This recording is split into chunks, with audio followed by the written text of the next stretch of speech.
Eto na finally mga kasana all, papakita ko na ang behind the scene ng ating maternity shoot. Sorry naman kung natagalan. Eto makikita nyo din dito yung mga naunang upload ko na photo sa Bangan. Lahat ng outfit ko dito ay puro swimwear talaga. Naka one piece dahil inspired by Mika Salamanca. O ngayon alam nyo na, matagal ko na talagang idol yung beauty niya kahit nung time na hindi pa siya science project. At mas lalo ako nagagandahan sa kanya nung nagpaganda na talaga siya ng bongga. I like everything about her kahit hindi pa siya nakapasok ng PBB.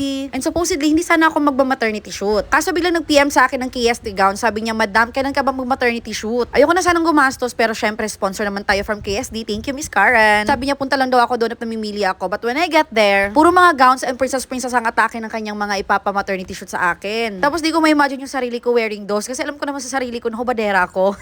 Kaya sabi ko, "Ma'am, parang hindi naman ako. Wala ka bang mga one piece dyan?" Kasi nagka-idea ako ng one piece simula nung nanalo si Mika Salamanca sa PBB. So in-stock ko siya ulit hanggang sa nakita ko yung litrato. At dati ko pa talaga sinubaybayan yung beauty niya kahit yung buhok na kulay violet, sa kanya din yun galing, girl. Yung red na parang maroon na hair, sa kanya din yun. Kung nakasubaybay din kayo sa mga vlog ko, alam nyo nagpakulay ako ng ganung buhok. Inspired by Mika Salamanca yun lahat. So ngayon, alam niyo na. So kaya sa shoot na to, talaga naghanap ako ng one piece bodysuit. Yung with turtleneck sana kasi hindi ako nakahanap kaya nag-order ako lahat sa Shein. Yung tatlong suot ko dyan sa Shein yan lahat. Tapos I have my own boots naman kasi diba raketera naman tayo since then. Bali yung pink boots at saka yung earrings ko is from KSD Gowns na. Tapos si Sir Marvin, yung photographer dito, matagal na kami magkakilala nito. Hindi pa siya sikat ng mga time na yon, I swear. Parang kakasimula niya pa lang ata nung time na yun. Tapos nare-reco siya sa akin nung first ever photographer ko si Sir Kenneth. Si Sir King kasi yung mga shoot niya more on outdoor, tapos yung may background. Ganun din naman kay Sir Marvin, pero now kasi gusto ko ng studio. Yung maternity shoot ko kay Macy before is kuha ni Sir Kenneth Bendijo. Medyo nabubulol talaga ako sa pangalan niya kasi yung spelling ng Kenneth niya is Kin talaga, Kenneth, parang ganon. Pero gusto niya Kenneth lang. Anyways, yun na nga, nireco sa akin ni Sir Kenneth si Sir Marvin nung first birthday ni Macy. Siya yung kumuha ng mga photos and videos kaya may remembrance talaga ako nung first birthday ni Macy para sa ganun kung itatanong niya ngayon may papakita ako, nasa YouTube lang na uploaded na. Ito namang palawang suot ko sa second set, talagang hindi ko in-expect. Kasi girl, feeling ko okay lang tong outfit na to, okay lang yung dating niya sa akin. But girl, ang nasuot ko na ay kabogera, siya talaga bumida sa tatlo. Plus, nagmatch pa sa ayos ng buhok ko by Hairset by Al. Ay nako, talagang perfect combo. Tapos idea naman ni Sir Marvin itong may kulambo, para akong bagong silang or ikakasal ulit. Pero shucks, hindi ko in-expect yung art na nabuo dito. Kaya talagang sa tatlo, favorite ko yung suot ko dito. At habang malapit na matapos yung second set, pinaready ko na si Bobby at saka si Macy. Antok na nga si Nani at si Macy dito kasi magmamadaling araw na hindi pa kami tapos dito. Pero talagang nag-take time kami sa suot na to. Ano ba naman? Bogs ka, Bog? Parang artista yan. O, alam ko makikita niyo na naman yung hiwa ko. Magrereklama na naman yung iba dito. Normal naman yan, girl. Bakit saan ka ba nakakita ng babae na walang hiwa? At kahit itago ko yan, girl, since birth na talaga yan. Mas pangit kung wala kang hiwa. O, diba? Imaginein mo. Sa sobrang daming gandang litrato na pwede kong pagpilian dito, Diyos ko, 20 pieces lang pwede pagpilian ko. Pinaka the best na talaga yung mga pinili ko. But anyways, wala namang problema yun dahil nga ay kahit yung mga raw shots ko, hindi naman kailangan ng edit, girl. Ganda-gandahan pa rin naman yung atake. Ito namang third set outfit ko, Diyos ko, feeling ko kaya laki-laki ko. Si Habi, guys, to tell you honestly, ayaw niya ng mga ganitong shoot.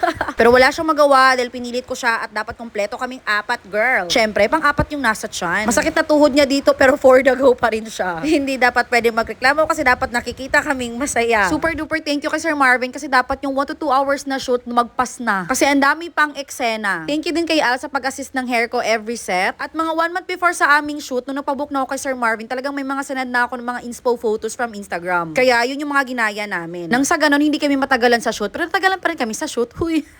At ngayon pumasok na ang entry ni Madam Makulit Macy ko. Super duper cute ni Ate Macy at talagang excited din siyang lumabas na yung baby. At alam nyo ba kung gaano kami kasaya, Diyos ko, tumabli kasi si Macy dito. Mga behind the scene na talagang hindi ka makakahinga sa kakatawa. Pati yung guard ay napaakyat na. At syempre para makita nyo yung results sa mga short videos natin, ipapakita ko din yun sa inyo. Mangyayari ba yung hindi pwede? As in like feel ko para akong artista, yun yung nafe-feel ko. Bakit ba? O, wag na makipag-away sa buntis na maldita. Basta abangan nyo, kung ayaw nyo, wag nyo. Kung ayaw mo na.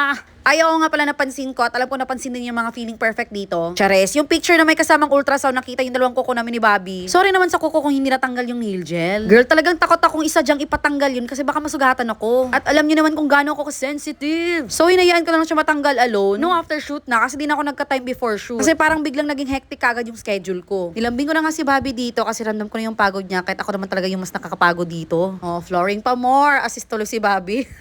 Ang bigat ko tignan doon. Dapat talaga yung dating dito is magmumukhang badass parents kami. Tas ganun din kay Macy, kaso naging cutie yung result. Dito naman parang mermaid yung atake. O, yan, antok na si Buntis. And by the way, sa 7th birthday ni Macy, dito din pala siya magsushoot. Gusto niya ng mga maalam mermaid na atake. Halasege, dahil 7th birthday naman yan, kahit gumastos na ako ng bongga ng 6th birthday niya. Sabi niya, dapat mas maganda pa daw siya sa akin dito. At dapat si Ma'am Kai din daw magpapaganda sa kanya. Aba, nag-request pa. Anyways, abang-abang na lang sa mga kuhang final video. Yun lang, thank you for watching. Bye-bye.